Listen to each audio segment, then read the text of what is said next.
Da tribuna, o deputado federal Coronel Meira lembrou que na data da comemoração do Dia Nacional da Liberdade de Imprensa, o Brasil não tem o que comemorar. O deputado disse: "Venho aqui nesta tarde lembrar e destacar o papel importantíssimo da imprensa brasileira. No dia 7 de junho comemora-se o Dia Nacional da Liberdade de Imprensa, uma data muito importante. Uma democracia só pode ser pujante, só pode existir verdadeiramente se tiver uma imprensa livre." O deputado relatou que apresentou uma moção de aplauso para jornalistas que estão sendo perseguidos pelo ministro Alexandre de Moraes, do Supremo Tribunal Federal, na Comissão de Comunicação, e a moção foi rejeitada. Coronel Meira disse: "Quero dizer ainda que vamos continuar lutando, porque o papel da imprensa é fundamental. Só existe uma democracia plena se a imprensa tiver liberdade. Lutamos contra a má imprensa, a imprensa marrom, a imprensa que faz fake news, que sabemos existe, principalmente nós que somos conservadores, que defendemos as bandeiras Deus, Pátria, Família e Liberdade." Ele apontou o papel nocivo da Rede Globo, dizendo: "Há um instrumento que atua em âmbito nacional, que é a Rede Globo, que todo mundo conhece, que é useira e vezeira em exatamente desconstruir a boa informação para o povo brasileiro, aquele que está na ponta, na sua cidade, no seu bairro, querendo saber verdadeiramente como está acontecendo a política nacional, quais são as verdadeiras notícias, tudo o que ocorre no nosso Brasil." O deputado afirmou que as comemorações do Dia Nacional da Liberdade de Imprensa precisaram levar uma tarja preta, explicando: "Porque a imprensa brasileira está sendo cerceada por esse STF, cerceada por esse Alexandre de Moraes, que pensa que é dono do mundo. Exatamente, ele tem que entender que só existe democracia quando há o respeito dos três poderes. Ele tem que respeitar a imprensa brasileira." Muitos jornalistas e veículos conservadores vêm sendo implacavelmente perseguidos, como é o caso da Folha Política. Nossa sede, nossa residência foi invadida e todos os nossos equipamentos foram apreendidos a mando do ministro Alexandre de Moraes. À época, o jornalista Alexandre Garcia assinalou que algo semelhante só havia ocorrido na ditadura Vargas, não havendo qualquer exemplo parecido durante o tão falado regime militar. Mesmo em ditaduras consolidadas, não é comum que se apreendam todos os equipamentos em claríssima violação a tratados internacionais, como o Pacto de São José da Costa Rica. Posteriormente, a Folha Política foi alvo do ministro Luiz Felipe Salomão, que ordenou o confisco da renda de diversas pessoas, sites e canais conservadores para impedi-los de exercer suas atividades. Mais de 20 meses da renda dos veículos e comunicadores afetados seguem confiscados, enquanto o inquérito vai sendo transmitido de relator em relator. Outros jornalistas e comunicadores foram presos sob alegações como a de sair do país sem saber que estavam sendo investigados. Um deles perdeu o movimento das pernas em um estranho acidente na cadeia enquanto estava preso por crime de opinião. Ao conseguir refúgio em outro país, viu sua família ter suas contas bloqueadas para que não pudessem receber doações de pessoas que se sensibilizam com a situação de seus filhos. Vários pedem há anos que apenas devolvam seus equipamentos eletrônicos, inclusive com as memórias de entes queridos e da própria família. Outros buscaram refúgio em outros países e são considerados foragidos e são alvo de campanhas de difamação pela velha imprensa. As medidas arbitrárias impostas aos jornalistas e comunicadores conservadores, por suas características processuais, violam diversos artigos da Constituição e também de tratados como a Declaração Universal de Direitos Humanos e o Pacto de São José da Costa Rica, que protegem a liberdade de expressão e vedam tribunais de exceção. Os exemplos são muitos e a perseguição não cessa. Casas invadidas, redes bloqueadas, censura, bloqueio de contas sem confisco de bens, cancelamento de passaporte, proibição de contato, entre outras. Nos inquéritos políticos conduzidos em cortes superiores, basta que parlamentares de extrema esquerda apresentem relatórios ou reportagens produzidos por pessoas suspeitas e interessadas, acompanhados de listas de pessoas a serem perseguidas, para que essas pessoas sejam privadas de direitos fundamentais.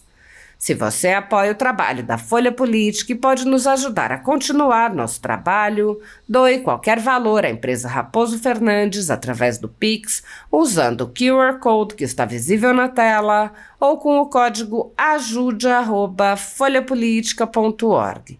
Se preferir transferência ou depósito, a conta da empresa Raposo Fernandes está disponível na descrição deste vídeo e no comentário fixado no topo. Há mais de 10 anos, a Folha Política vem mostrando os eventos da política brasileira e dando voz a pessoas que o cartel midiático quer manter invisíveis. Pix ajude@folhapolitica.org. Assista. Boa tarde, presidente Pompeu de Matos. Boa tarde, Brasil. Boa tarde, meu Pernambuco. Venho aqui, nesta tarde, lembrar e destacar o papel importantíssimo da imprensa brasileira. Dia 7 de junho, Dia Nacional da Liberdade de Imprensa. É muito importante, uma democracia só pode ser pujante, só pode existir verdadeiramente se tiver uma imprensa livre, Fiz um requerimento de moção de aplausos para os jornalistas Oswaldo Eustáquio, Alan dos Santos, Paulo Figueiredo, Rodrigo Constantino, estes exilados. E para Luiz Ernesto Lacombe, Augusto Nunes e Alexandre Garcia, que também estão sendo perseguidos.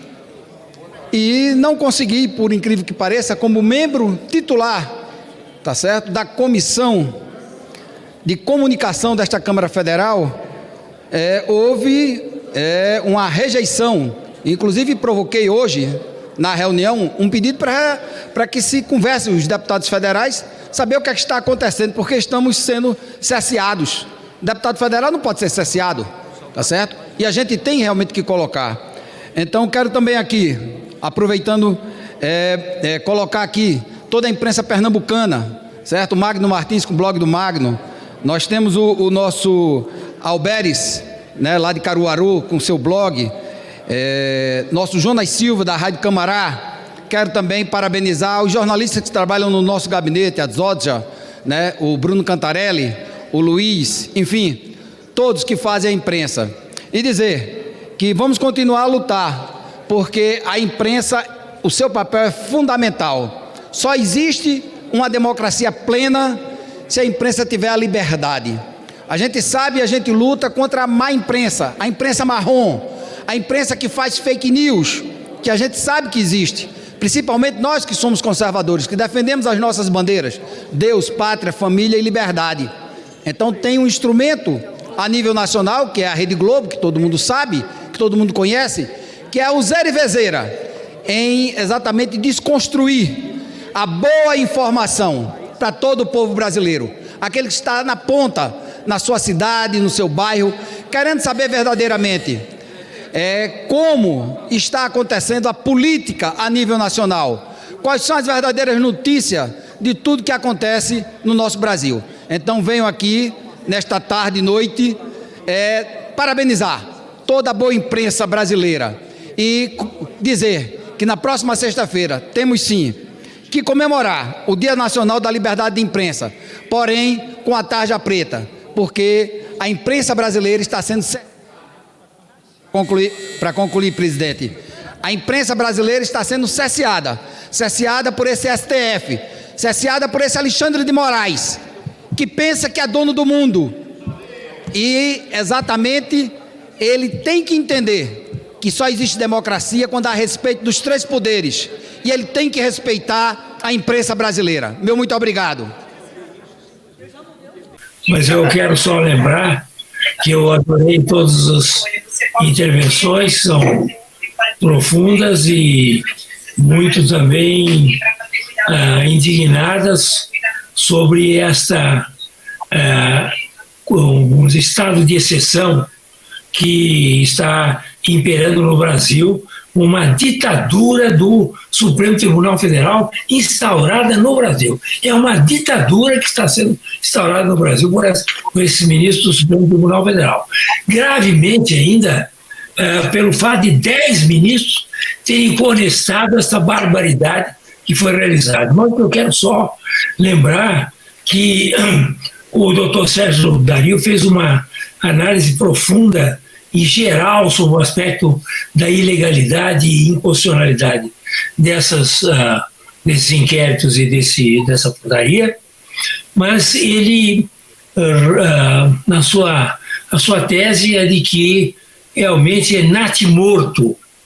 O inquérito é natimorto, os inquéritos são natimortos e a portaria também. Eu gostaria de discordar dele nessa conclusão, embora elogiando profundamente a sua descrição sobre as ilegalidades havidas. Não é natimorto, não. Ele tem um efeito brutal. Esses inquéritos têm um efeito enorme na sociedade, estão criando um constrangimento na sociedade, um medo na sociedade, um terror na sociedade, de falar mal dos ministros do Supremo Tribunal Federal. E isso é o que eles queriam. Isso é que eles desejavam e desejam com o inquérito. Eles não querem nada que o inquérito seja julgado em primeira instância, que vá para lá, que seja arquivado, porque não tem consistência. Não interessa a mínima. Interessa que eles, ao prorrogar 6 meses, não prorrogando, agora com o aval de 10 ministros, tá certo? Vão prorrogar, é para criar o terror na sociedade, criar o estado de exceção que eles estão criando na sociedade. Esse é o objetivo. E, portanto, a questão aqui também, eu gostaria de elogiar muito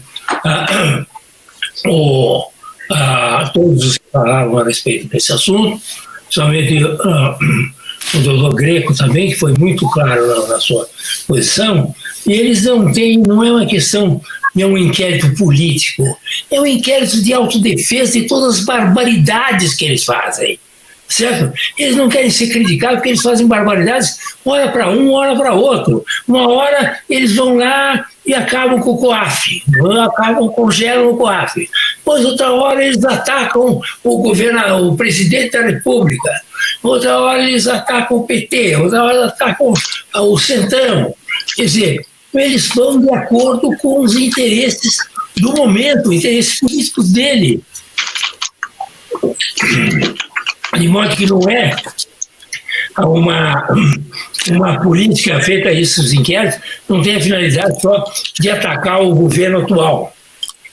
Atacar quem vier, conforme as conveniências. O que eles querem é se autodefender, dizer, nós vamos criar todas as arbitrariedades e dominamos o país, porque eles dominam, o Supremo Tribunal Federal domina o país hoje, manda o país, dominação, aí no sentido bem político da palavra, dominam o país, tá certo? E não querem nenhuma crítica. E quem criticar, como foi muito bem explicado aqui pelo Paulo Faria, quem criticar, tá certo? É preso e usa com tornozeleira, tá certo? E usa o que precisar, porque realmente é um jeito que não pode ser criticado. É um estado muito pior que o AI-5. Eles falam, eles querem voltar com o AI-5, eles vão perder. Eles estão praticando o AI-5. Esses inquéritos são um AI-5. Qual é a diferença deles com o AI-5? Pelas arbitrariedades, pelas violências que eles fazem contra as suas vítimas. Eles, vítimas, criam vítimas, tá certo? Porque não pode dizer absolutamente nada das coisas que esses ministros fazem com as suas famílias. Ao defender as famílias, porque a família também faz coisa errada, tá certo? Então eles sabem, que todo mundo sabe, está lá na Lava Jato, todas as denúncias, todas denúncias de empreiteira, tem o nome lá de famílias dos ministros, tá certo? Então eles não querem isso, eles querem criar o terror no Brasil. Nós temos no Brasil hoje um estado de exceção por causa desses inquéritos e dessa portaria. É essa a realidade. E eles vão em frente. Eles vão agora prorrogar por mais 6 meses, daqui a pouco prorroga por mais 6 meses, e assim vão até o fim do mundo, porque é um inquérito do fim do mundo mesmo. Então eles vão até o fim do mundo fazendo esse tipo de arbitrariedade contra a sociedade brasileira. Nós não temos mais um Estado democrático no Brasil. É conversa fiada. O Estado democrático brasileiro está suspenso, pelo menos. Não, há uma suspensão do Estado Democrático de Direito no Brasil enquanto viger esse tipo de conduta e de inquéritos e portarias do Supremo Tribunal Federal.